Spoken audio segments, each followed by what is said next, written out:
So a few years ago, I got into an email exchange with a guy who was wanting to become a pilot, kind of struggling to get there. We'll call him Ryan. It's not his name, but I'm going to reference him because his story is really, really encouraging. So let's give him a name. So I offered Ryan some advice. We went back and forth a few times via email.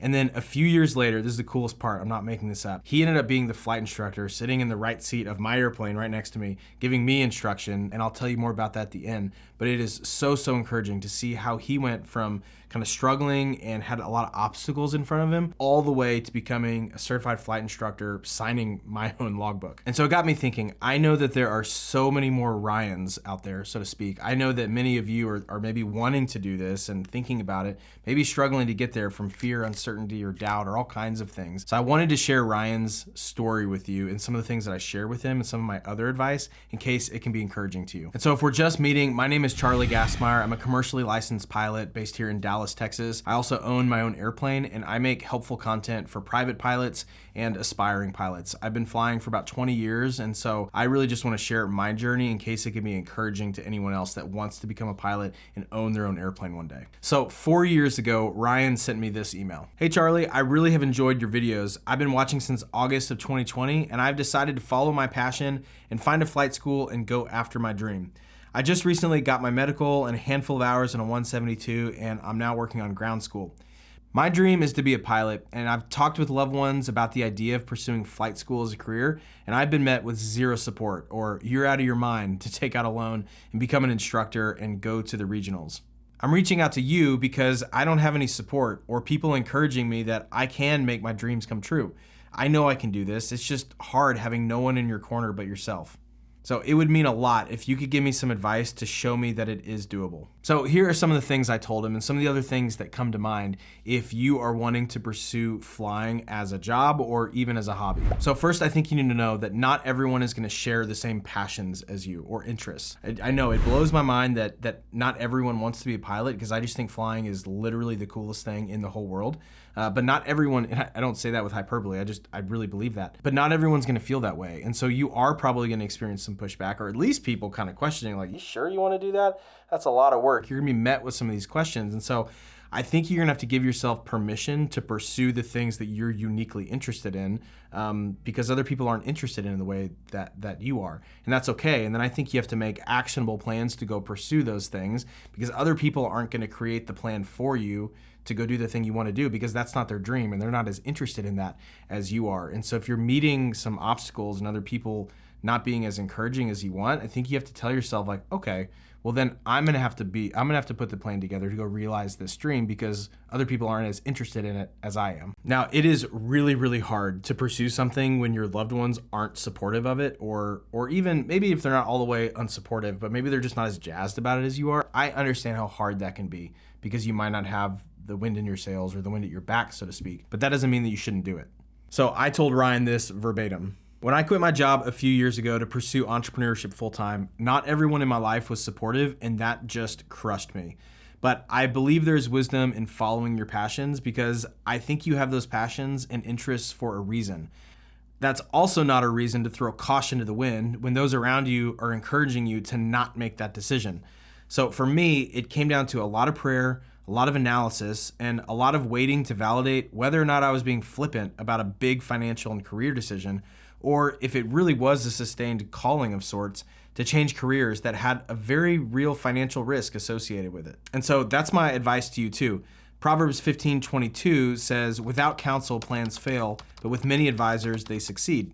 And even if you aren't a Christian, there's still a lot of wisdom in that verse.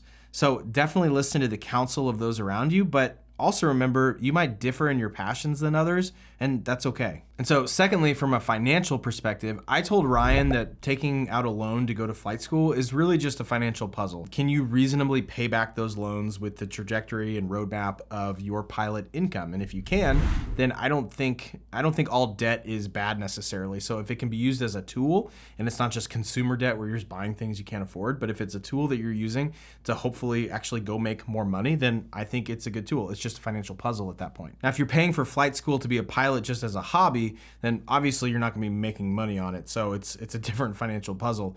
And I think it just comes down to living within your means, which means spending less than you make, and then being intentional about where you spend your money. So for me, flying is an expensive hobby, and I spend around $20,000 per year, plus or minus, owning and operating my own plane. But for me, that's totally worth it and how I want to spend part of my time and resources. And my wife is on board with that as well. And then in terms of training, I really, really think that you need to anticipate the middle of your training. So what do I mean by that?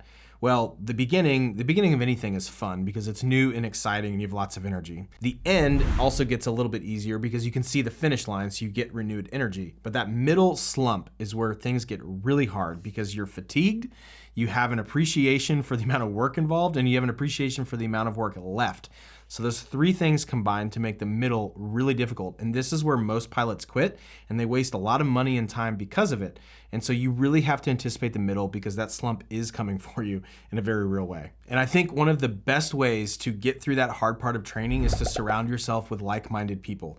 So if you're at a flight school, try to meet the other students. If you're not at a flight school and you just have a one-off instructor, join your local EAA chapter. Get surrounded by other pilots that are going through this or have been through this and be friendly with them. Practically, I would suggest this. Just find one other person and just start by asking your flight instructor, hey, what's the name and number of one other student that you're teaching that would like to have kind of an accountability partner or would like to talk to me? And find a way to meet with them once a week. It can be over a phone call, Zoom call, whatever. Just give a progress update of your training. Say, here's what I accomplished, here's what I'm struggling with, here's what I'm thinking about. And it could be a really quick call and see the results.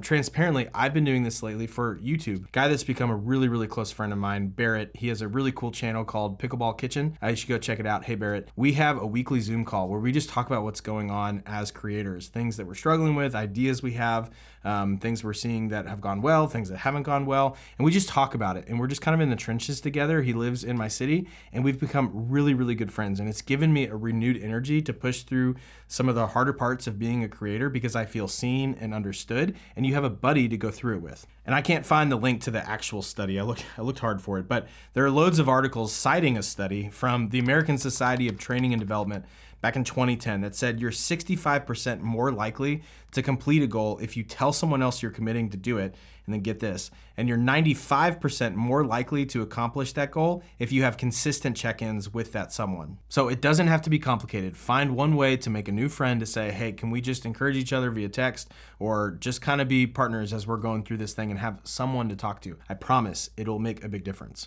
The other way you can anticipate the difficulty of training and get yourself through it is to understand that learning to fly is kind of like learning a new sport that's also in another language. Your body has to learn new muscle memory for this sport, but your brain also has to build fluency in the new language at the same time.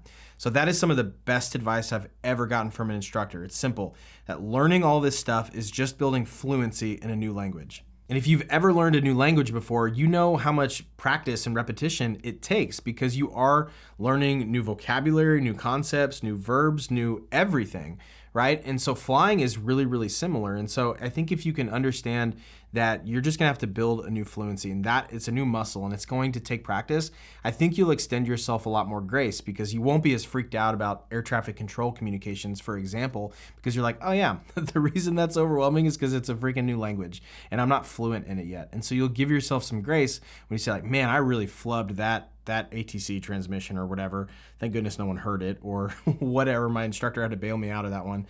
It's fine. You're learning a new language and you're learning a new sport and like there's nothing to relate to it. So it's all new. Now, I still feel this problem even now, 20 years in and 1,000+ hours in. It takes a lot of work to maintain your fluency on all the regulations and all the things, right? And so I am working on a new helpful resource that I'm really just trying to solve my own problem of maintaining fluency in this, but it's something I'll be able to share with you really soon. And I just launched an insiders newsletter where once a week I'm sitting on email, kind of sharing some of the behind the scenes at Airplane Academy, sharing a lesson that I've learned in aviation and how it can help you, and then some links to my other content so you don't miss anything. And this new resource that I'm working on that I'll be able to announce hopefully in the next couple months, I'm gonna be sharing first with my insiders newsletter. And so you can sign up over at airplaneacademy.com/insiders. Hopefully I'll be able to help you with more lessons and more helpful content. And I'll also be sharing some sneak peeks of this resource that I'm working on. And I hope to see you there. It's free, airplaneacademy.com/insiders. I'll also put a link down in the description. Another really important lesson to learn about training is that there's never going to be a perfect time to do this. And I fell victim to this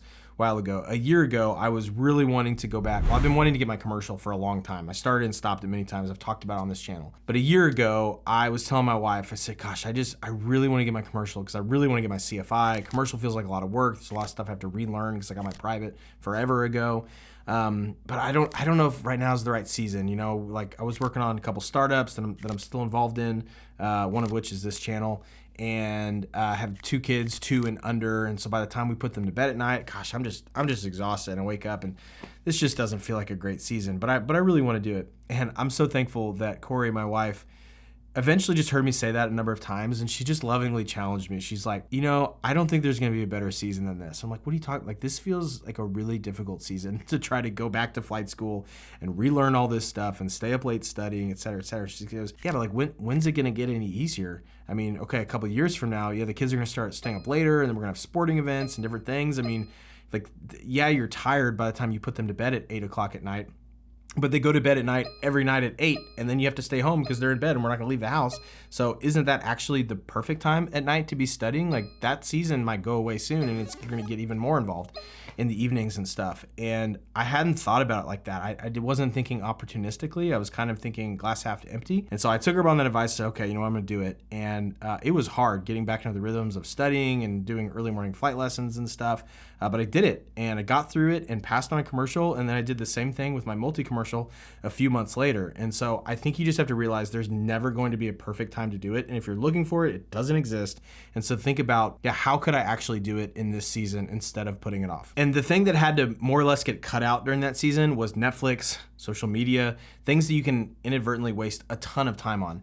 And I didn't knock it out or cut it out completely. Like I still watched, you know, shows and things as a point of rest or whatever. I wasn't just completely redlining, like, hustle, bro, just cut it out. I mean, it was like in moderation. But I think most of us, myself included, spend way more time on this stuff than we possibly think. And so that's my next piece of advice. If you're wanting to become a pilot, stop wasting time. And I love what Ali Abdal had to say about this recently on his YouTube channel. He's got a huge channel. He makes content on productivity and other things. And one of his recent videos, I thought he said something really clever. He said, you know, for someone that wants to watch 3 hours of Netflix and social media at night, but then also says they don't have time to study or work towards their goal, he said, we either need to change the goal or change the plan. In other words, just stop wasting time. You can't say you want this goal, but you're unwilling to give up, you know, all this other time that you're spending on lesser things. Like one of those has to give. Either change the realistic goal and quit saying you want to do this thing, or be willing to give this up, because giving this up is going to enable the time to go actually pursue the goal. So don't spend and waste time on all these lesser things when what you're really wanting is this bigger thing you're working towards. The other thing that I think will really help keep you motivated during training is to try to come from a place of thankfulness. This is going to sound simple, but please hear me out, because this has really helped me lately. In flying, for example, there's lots of tests that you have to take. There's a written test, there's an oral test, and then there's a practical flight test. Plenty of tests. And that can be really, really intimidating when you're studying for that. It's easy to come from a place of stress and thinking, oh man, all these things I have to memorize, all these concepts, all these regulations, all this stuff. And you get really stressed out about it because there's a ton to know. And then as your test date approaches, it's easy for stress to kind of consume you, and it can make the whole process unpleasant. And so instead of coming from a place of stress and control, trying to come from a place of thankfulness and saying, man, like if you're stressed about your check ride, that oral and flight portion at the end, all of us get stressed for check rides, part of it. But maybe try coming from a place of thankfulness, saying, man, I'm really thankful. I'm at the point in my training where I'm almost to the check ride. You know, I'm not light years away from this thing. I'm almost to the end. And thankfully, if I fail it, like, yeah, it's gonna hurt my ego a little bit, but if I fail it, I get to go retake it. It's not like a one and done sort of thing. And so I'm thankful that I'm almost to the point where I'm done with this thing. Or, you know, gosh, what an amazing time to live where even though I have to memorize all this stuff, at least it's all in front of us, because people for thousands of years didn't have access to this, and they were just wondering. They're looking up at the birds saying, like, how the heck did we do that? And they didn't know, and they weren't anywhere near like figuring that out in their lifetime. But we're here now, and it's all in front of us in a book and in YouTube videos and all this stuff where we get to learn it. It takes a lot of effort to learn, but at least I'm thankful that we have the ability to learn it. And so it's a small thing. Like, please don't overlook it and be like, ah, that's hokey. Like, it's really, really meaningful. Just take 10 seconds and say, what can I be thankful for in this? And I have found that instead of getting really intimidated by the challenge in front of me, helps me be thankful for what I can be thankful for, and helps me actually approach the challenge instead of just being scared of it and quitting early. And then of course, it goes without saying, but I'm gonna say it anyways, like in case this is coming off as like a first world problem, I just want to acknowledge the fact that we even get to talk about this at all. And like, if this is our biggest problem, is trying to memorize a bunch of aviation regulations so we can fly our own plane, like, man, we are so blessed that that is the problem that we're consumed with today. If that's my biggest problem today, is studying for a test so I can go fly my airplane, like, oh my gosh, please reframe my mind as to what real problems are. Man, I'm just grateful that we can even be talking about this and doing this in the first place, because it is an enormous blessing. And so from a tactical perspective, I've got a couple pieces of advice. First is that I think there are a lot of people watching YouTube and saying, oh, this flying thing seems really, really cool. I'm thinking about watching videos. And that's a great place to start. But don't forget that you can go test it out before you commit to all of flight training. So flight schools have what's called a discovery flight. You can call them up. They'll know what you're talking about. I'm not like it's not like snipe hunting here. I'm like, oh, ask them about the discovery call and they'll laugh at you. No, this is real. That's funny.